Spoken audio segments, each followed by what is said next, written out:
Breaking news చూస్తున్నారు. విజయవాడలో retired engineer హత్య కేసులో కొత్త నిజాలు బయటకు వచ్చాయి. అయితే రాత్రిపూట పని మనిషి రామారావు కంట్లో కారం కొట్టి తన్ను కత్తితో పొడి చేసి ఇంట్లో ఉన్న నగదుతో పాటు బంగారం కూడా దోచుకెళ్లిన ఘటన విజయవాడలో చోటు చేసుకుంది. అప్పటి నుంచి కూడా పోలీసుల కస్టడీలో అనుష ఉంది. ఇప్పుడు ఏకంగా అనుషతో పాటు మరో వ్యక్తిని కూడా పోలీసులు అదుపులోకి తీసుకున్నారు. అయితే అనుష అలియాస్ పుల్లపు మంగది ఖమ్మం జిల్లా కొత్తగూడెంకు చెందిన వ్యక్తిగా గుర్తించారు పోలీసులు. అయితే 12 ఏళ్ల వయసులోనే రమేష్తో ప్రేమ వివాహం చేసుకుంది. 3 పిల్లల తర్వాత భర్తకు దూరమైంది అనుష. అయితే 5 ఏళ్ల కిందట విజయవాడ వచ్చింది అనుష. కొంతకాలంగా ఇళ్లల్లో పని చేసిన తర్వాత హైదరాబాద్కు షిఫ్ట్ అయింది. అయితే డేటింగ్ యాప్ ద్వారా రాజా అనే వ్యక్తితో పరిచయం ఏర్పడింది. ఏడాది తర్వాత అతన్ని వదిలేసింది అనుష. అయితే వేమిరెడ్డి ఉపేంద్ర రెడ్డితో మే 29న మూడో పెళ్లి చేసుకుంది. ఎన్టీఆర్ కాలనీ రామారావు ఇంట్లో రీసెంట్గా కేర్ టేకర్గా జాయిన్ అయింది అనుష. అయితే ఆ ఇంట్లో బంగారం డబ్బు ఉంటాయనే ఆలోచనతోనే ఆ ఇంట్లో తాను పనిలో చేరినట్టుగా తెలిసింది. రామారావు వాళ్ళ తల్లికి కేర్ టేకర్గా అనుష అక్కడ ఆ ఇంట్లో పని మనిషిగా చేరింది. సో దీంతో ఉపేంద్ర సహాయంతో రామారావుని చంపేసింది అనుష. చంపేసిన తర్వాత బీర్వాలో ఉన్న డబ్బులు తీసుకొని ఇద్దరు పరారైపోయారు. అయితే సీసీ కెమెరా దృశ్యాల ఆధారంగా టెక్నికల్ ఎవిడెన్స్తో ఇద్దరిని పోలీసులు ఇప్పటికే అరెస్ట్ చేశారు. అయితే బిగ్ టీవీ స్క్రీన్ పైన ఆ దృశ్యాలు కూడా మనం చూస్తున్నాము. పోలీసుల అదుపులో ఉపేంద్ర ఇంకా అనుష వీళ్ళిద్దరిని కూడా అదుపులోకి తీసుకున్నారు పోలీసులు. వాళ్ళిద్దరితో పాటు మరో ఇద్దరిని కూడా అదుపులోకి తీసుకొని విచారిస్తున్నారు. సో రామారావు ఇంట్లో రామారావు తల్లికి కేర్ టేకర్గా అనుష అక్కడ ఉద్యోగంలో జాయిన్ అయింది. అయితే ఆ ఇంట్లో డబ్బులు ఇంకా బంగారం ఉంటాయనే ఆలోచనతో దోపిడీ చేయాలనే ఆలోచనతోనే అక్కడ పనిలో చేరినట్టు తెలుస్తుంది. అయితే రాత్రిపూట రామారావు కంట్లో కారం కొట్టి కత్తితో పొడిచిన తర్వాత ఇంట్లో ఉన్న బంగారం డబ్బుతో పరారైపోయింది. సీసీటీవీ కెమెరా ఆధారంగా నిందితులను గుర్తించారు పోలీసులు అండ్ వాళ్ళని అరెస్ట్ కూడా చేయడం జరిగింది. ప్రజెంట్ వాళ్ళు పోలీస్ కస్టడీలో ఉన్నారు.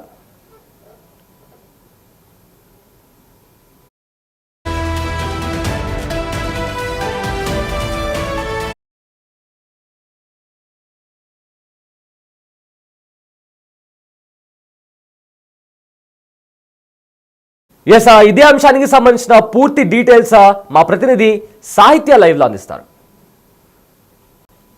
రిటైర్డ్ ఇంజనీర్ వెంకట రామారావు హత్య కేసులో కీలక పరిణామం చోటు చేసుకుంది. ఎవరైతే మంగ అలియాస్ అనూష అనే పని మనిషిని అయితే ఛేదించి ఎట్టకేలకు పోలీసు అదుపులోకి తీసుకున్న పరిస్థితి అయితే ఉంది. ప్రస్తుతం మనతో ఏసీపీ దామోదర్ ఉన్నారు. సార్ చెప్పండి, ఎంతో చాకచక్యంగా అనూషని అటు ఉపేంద్రని ఇద్దరిని కూడా పట్టుకున్న ఉంది. ఇది ఎక్కడి నుంచి వాళ్ళిద్దరిని తీసుకొచ్చిన పరిస్థితి? ఈరోజు మార్నింగ్ మనకి ఇన్ఫర్మేషన్ తోటి వాళ్ళు నివాసం ఉంటున్న నులకపేట విలేజ్లో తాడేపల్లి దగ్గర నులకపేట విలేజ్ ఉంది. అక్కడ ఈ మధ్య కాలంలో వాళ్ళు అద్దెకు తీసుకోవడం జరిగింది. ఈ వేమిరెడ్డి ఉపేందర్ రెడ్డి, అదేవిధంగా పల్లె మంగ ఎలియాస్ అనూష వీళ్ళిద్దరూ కలిసి నివాసం ఉన్న ఇంట్లోనే మళ్ళీ వాళ్ళు వివిధ ప్రదేశాలు తిరిగేసి ఇక్కడ నుంచి వచ్చేసి వాళ్ళు తెలంగాణ వెళ్ళిపోదాం, ఇక్కడైతే మనం పట్టుకుంటారు పోలీసు అన్న ఉద్దేశంతో వెళ్ళిపోదామన్న ఉద్దేశంతో వాళ్ళు అంతా సర్దుకొని వెళ్తామంటే మనకి ఇన్ఫర్మేషన్ వచ్చి పట్టుకోవడం జరిగింది. ఈ బుద్ధులూరు వెంకటరామారావు యొక్క మర్డర్ కేసుని వాళ్ళు నేరం చేశానని చెప్పి అంగీకరించారు. వాళ్ళ యొక్క ఒప్పుదల స్టేట్మెంట్ ఇచ్చారు.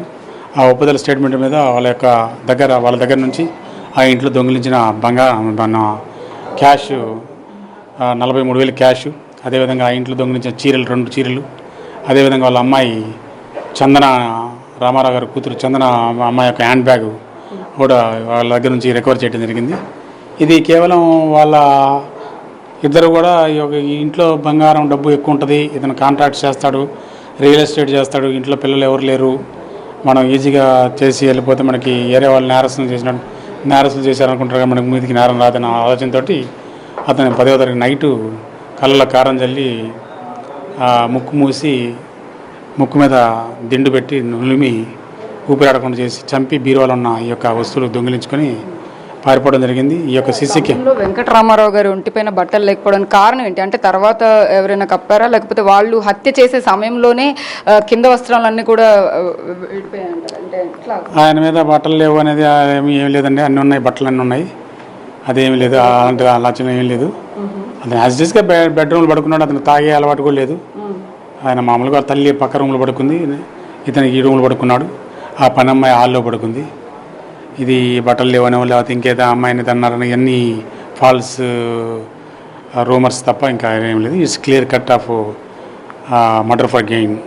ఇన్వెస్టిగేషన్లో అనూష ఫస్ట్ మీరు అడిగినప్పుడు ఒప్పుకుందండి, అంటే ఇట్లా దొంగతనం కోసం డబ్బుల కోసమే చేశానని ఒప్పుకుందా, లేకపోతే మిగిలిన విషయాలు ఏమైనా చెప్పడానికి ప్రయత్నించారా? క్లియర్గా ఒప్పుకుందమ్మా. ఆమె నేరం చేసిన నేరం ఆమె, ఎందుకంటే క్లియర్గా ఆమె తప్పించుకోవడానికి అబద్ధం ఆడటానికి కూడా స్కోప్ లేదు. ఆమెకు ఉన్నదంతా జరిగిందంతా యాజిటీగా మనకి అంతా కెమెరాలలో వచ్చింది, సెల్ ఫోన్లలో వచ్చింది. తర్వాత వాళ్ళ దగ్గర ప్రాపర్టీ రికవర్ అయింది. వాళ్ళే చేసామని ఇద్దరు కూడా భార్యాభర్త ఇద్దరు వాళ్ళందరూ వాలంటరీగా ఒప్పుకున్నారు, కన్ఫ్యూజ్ చేశారు. ఆ ఏజెన్సీకి సంబంధించిన వాళ్ళు ఎవరైనా కానీ ఈ అమ్మాయి గతంలో నేరాలు చేసినట్టుగా కానీ లేకపోతే అంతకుముందు దొంగతనాలు చేసినట్టుగా కానీ ఎవరైనా ఆరోపించినట్టు కంప్లైంట్లు ఇచ్చినట్టు ఏమైనా? లేదు మనకి తెలియదు అసలు. అంతే అంతే మనకు తెలిసినంత వరకు ఫస్ట్ టైము. ఇంకా ఆవిడ ఎక్కడో కొత్తగూడెం నేటివ్ ప్లేస్ చేయండి, ఫస్ట్ భర్తను వదిలేసి తర్వాత రెండో భర్తను వదిలేసి మూడో భర్తతో ఇక్కడికి వచ్చేసి ఇప్పుడు ఈ నేరం చేసింది.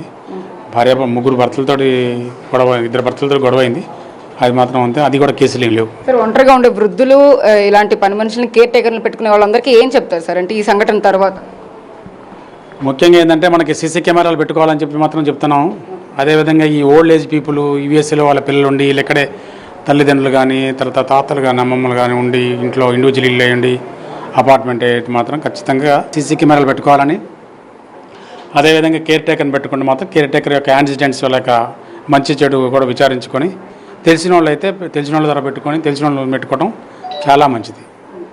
ఇది పరిస్థితి. మొత్తం మీద అనూష అలియాస్ ఎవరైతే మంగా ఉన్నారో అది ప్రీ ప్లాన్డ్గానే ఖచ్చితంగా అతన్ని మర్డర్ చేసే ప్రయత్నంలో, అంటే డబ్బుల కోసమే చేసింది అంటూ కూడా చెప్తూ ఉన్నారు. అదేవిధంగా ఏదైతే కేర్ టేకర్కి సంబంధించి కూడా ఆమె మూడో భర్త అని చెప్పేసి కూడా ఉపేంద్ర, ఏసీపీ దామోదరం అంతా చెప్తున్న పరిస్థితి కనపడతాం.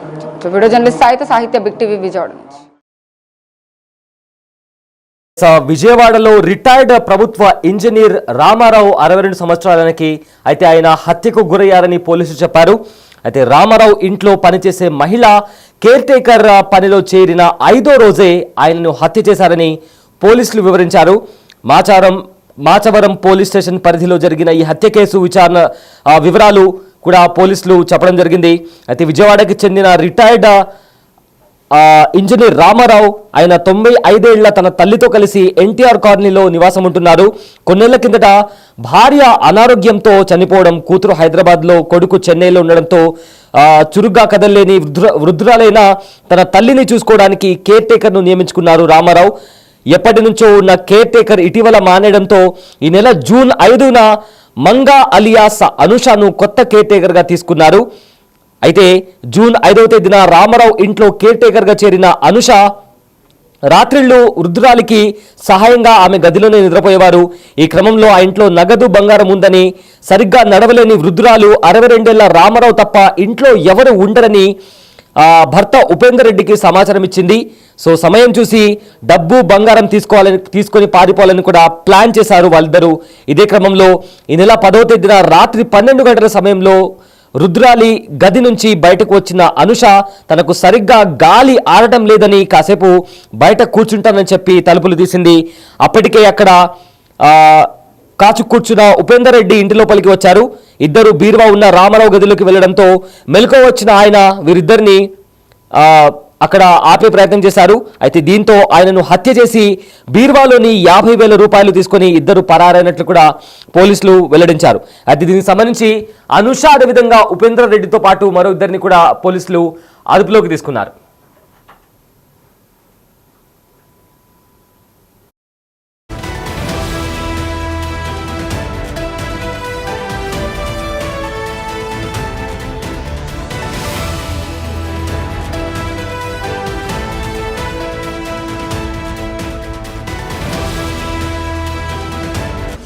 The Big Folk Night 2025 celebrating the soul of Telangana. August 23 సాయంత్రం 6 గంటల నుండి ఎల్బీ స్టేడియంలో. టికెట్స్ బుకింగ్ కోసం ఎంట్రీ వాలా యాప్ను డౌన్లోడ్ చేసుకోండి.